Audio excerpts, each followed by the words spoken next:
اساتذہ کرام، والدین اور طلباء۔ آج ہم ایکیڈیمک سپر اکانومی 5+ کا صفحہ نمبر 12 کھولیں گے۔ چلے جلدی سے صفحہ نمبر 12 کھولیں۔ اس صفحے کو پڑھنے سے پہلے میں اساتذہ کرام و والدین سے مخاطب ہونا چاہتی ہوں، جیسا کہ آپ سیکھنے کی 4 مہارتوں کے بارے میں جانتے ہیں، جو کہ ہیں سننا، بولنا، پڑھنا اور لکھنا۔ اس صفحے کو پڑھنے کے بعد آپ کے بچے میں پہلی 3 مہارتیں پیدا ہوں گی: سننے، بولنے اور پڑھنے کی مہارت، اور یہ بلوم ٹیکزانومی کا پہلا درجہ ہے، یاد رکھنا۔ چلیں بچوں، اب جلدی سے صفحہ نمبر 12 پہ دیکھتے ہیں کہ آج ہم نے کیا پڑھنا ہے۔ واو، یہ تو ہم نے پہلے بھی پڑھی ہوئی ہے۔ آج ہم علامات کے بارے میں پڑھیں گے۔ جب ہم حروف تہجی پر کوئی علامت لگا دیتے ہیں، کسی بھی حرف پر کوئی علامت لگاتے ہیں، تو وہ اپنے علامت کے حساب سے اپنی آواز کو بدل لیتی ہے۔ آج ہم جس علامت کے بارے میں پڑھیں گے وہ ہے زبر، جو کہ حرف کے اوپر لگائی جاتی ہے ایک چھوٹی سی ترچھی لائن کی صورت میں۔ اس کو کیا کہتے ہیں؟ ہم زبر۔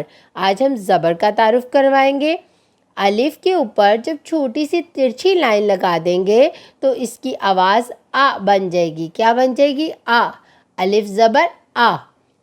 بے کے اوپر لگائیں گے، بے زبر با، بھے زبر بھا، پے زبر پا، پھے زبر پھا، تے زبر تا، تھے زبر تھا، ٹے زبر ٹا، ٹھے زبر ٹھا، سے زبر سا، جیم زبر جا، جھ زبر جھا، چے زبر چا، چھے زبر چھا، ہے زبر ہا، خے زبر خا، دال زبر دا، دھا زبر دھا، ڈال زبر ڈا، ڈھا زبر ڈھا، زال زبر زا، رے زبر را، رے زبر را، زے زبر زا، یا زبر یا، سین زبر سا، شین زبر شا، صاد زبر سا، زواد زبر زا، توئیں زبر تا، زوئیں زبر زا، آئین زبر آ، غائن زبر غا،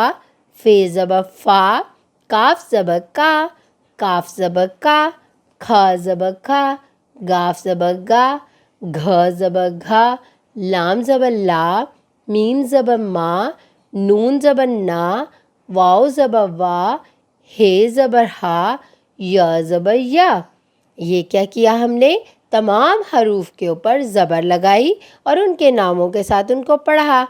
اب ہم دیکھتے ہیں ان کی آوازوں کو دوبارہ دہراتے ہیں کہ زبر کے بعد اس کی آواز کیا ہوتی ہے۔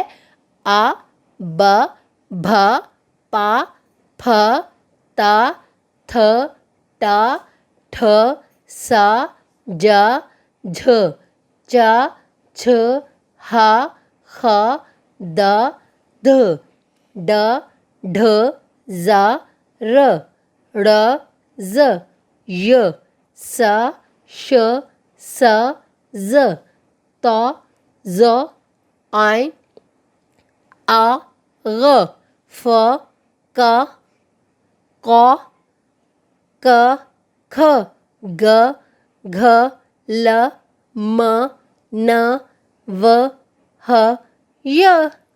دیکھا بچوں، زبر لگا کر ہم نے تمام حروف کو پڑھا تو اس کی آواز کیسی تھی؟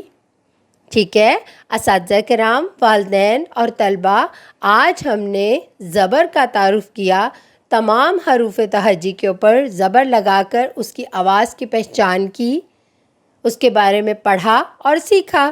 اسی طرح آپ اپنے گھر میں اس کی مشق کریں اور دہرائی کریں، اور اس کے ساتھ ساتھ اپنا بہت سارا خیال رکھیں اور جڑے رہیں منور پبلشر کے ساتھ۔